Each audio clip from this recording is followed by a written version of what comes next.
Welcome once again to Lehto's Law. Here's Steve Lehto. One of the things that could be happening in the future is subscription-based things on your car. We've talked about this before. So, of course, if you have a Sirius satellite receiver in your vehicle, you pay a monthly fee and you get to listen to satellite radio. But they're talking about using that model, as they say, to charge you for things like your heated seats. Meaning that if you have a car and it's got heated seats, you may have to pay a monthly fee to use them. And if you don't pay the monthly fee, they'll be shut off. So this is something that is upsetting a lot of people, but it looks like the car companies are going that way, whether we like it or not. And so several people sent me this story, including Scott, Dave, Vinny, and my nephew, Greg. From Motor1.com, Adrian Padno wrote this. BMW heated seat subscription is real, and it costs $18 per month. And I'm glad he said that it's real, because every time I do this story or a variation of it or an update on it, I get one or two people go, Steve, this is not real. It makes no sense. It's not happening. You've got the story wrong. Well, so does everyone else then, including BMW, who's doing it. So there's also a subscription base right now for the heated steering wheel. Now, here's the deal. This is happening in Korea, but they think it's being tested in Korea. So Adrian writes, we've been warned about how subscriptions could become the automotive equivalent of a video game's downloadable content, and we're beginning to see more examples. On its connected drive store in Korea, BMW owners can pay a monthly fee to have a creature comfort such as heated seats. It costs approximately $18 at current exchange rates, and alternatively, you can get the 1-year plan for $176 or a 3-year subscription for $283. So the car's got the heated seats, but if you want to use them, you got to subscribe to them. The BMW Connected Drive Store is a portal used by existing owners to download a variety of apps. It's all done over the air. You do not have to visit a dealer to have the new software installed. With heated seats, the German luxury brand is kind enough to provide a 1-month test period free of charge. Should you want the feature permanently, that'll set you back $406. A similar subscription plan is offered for a heated steering wheel at $10 a month, $92 annually, and $161 for 3 years. You can also buy it outright for $222. So I know some people are going to say, but Steve, if you can buy it outright, then it's not a problem. Yeah, I guess so, but I'm not sure they're necessarily going to offer that in the future. That's the concern, is that they might go to a pure subscription-based model down the road. Do you want wireless Apple CarPlay? $305. The store also allows BMW customers to upgrade the headlights to include a high beam assistant, additional safety features, and the camera-based driver recorder. One of the most unusual items found in the BMW Connected Drive Store is called Iconic Sound Sport. It essentially plays fake engine noises through the car's speakers should you be willing to pay $138 to have the feature permanently. There are no monthly or yearly subscription plans available for this feature yet. Now, I added the word yet. It's not in his story, but I think that's the key here. If you're wondering about the potential of in-car subscriptions from a business perspective, Stellantis estimates that they'll make a whopping $23 billion a year. $23 billion a year by the end of this decade. With the risk of stating the obvious, you're paying for features the car already comes with, at least if we're talking about heated seats and steering wheel. Now, here's the thing. So you go to the dealership and you buy a car. You pay for the car. You bring the car home. You own the car. Let's assume you pay for it outright. You buy the car outright. It is now your car. You have the title to the car with no liens, no encumbrances. It's yours. You own that car. The car has got the components in it for the seats to be heated, for the steering wheel to be heated, except that they won't turn them on unless you pay a fee, and if you don't pay the fee, they can shut them off. Also, if they want to, they can make it a monthly fee where you can have it for a while, and if you stop paying, they can shut it off. So the idea of buying the car outright to get over this making payments thing, they're not going to let you do that. They love it when you make payments. So the car has these things already in it. It's a question whether you can use them. Now, some people are going to say, Steve, if I own the car and I own the components in the car, I should be allowed to legally hack those things and make them work.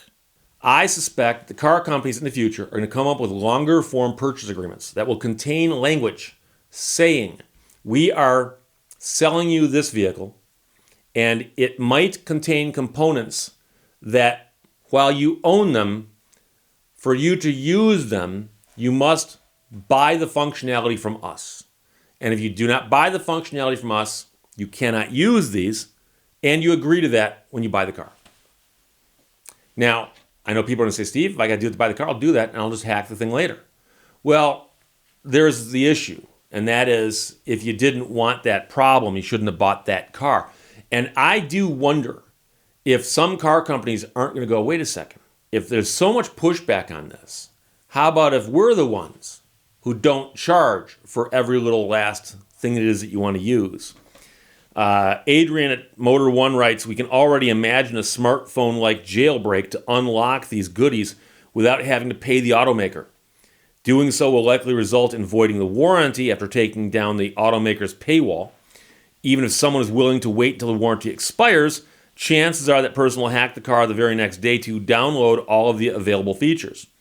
And of course, it isn't something new, as upgrades through the OBD port have been around for many years, especially for varieties of products. So this is a crazy situation because I've always thought this was wrong. And you have to understand, corporations are there to make money. That's what they do. And I understand that there's nothing wrong with that, okay? But you got to draw the line somewhere and ask yourself, what are the things that you can charge people for? What are you selling, and so on? And I think with cable or Sirius XM or things like that, where they're providing you something new every single day, because they are, that makes sense for that to be subscription-based. But if I sell you a widget that has a function to it, and you buy that widget, and I say, but to use the function of the widget, you got to keep paying me. Well, I didn't really buy the widget then, did I? I mean, I have possession of the widget, but do I have full ownership of it? And I've talked about this before, and I actually got an email from somebody a couple days ago. And I'm not sure if they were asking me a question based on a video or just in generalities. But they said, why do they call it a certificate of title as opposed to title? A lot of states, the certificate of title you get when you own a car says certificate of title at the top. Doesn't say title. And I said, because that piece of paper is not the title in the legal sense. In the legal sense, title is a concept, okay? The fact that you own something is a concept, and the certificate of title is what they call good evidence of ownership. It's evidence of ownership. It's good evidence, but it's evidence nonetheless. So if someone stole that piece of paper from you, they don't own the car. You still own the car. And you understand this. If the paper burned in a fire, you just go get another one. So the piece of paper itself doesn't control who owns the car, but you have it to show. And so the idea that you buy a car and it's titled to you, most people go, oh yeah, I own that car. I can do anything I want with that car. That's legal. So I can take the car, and if I wanted to, I could spray paint it orange. If I wanted to, I could take the car out on my property and use it for target practice. If I wanted to, it's my car. I can do anything I want with it because it's my property.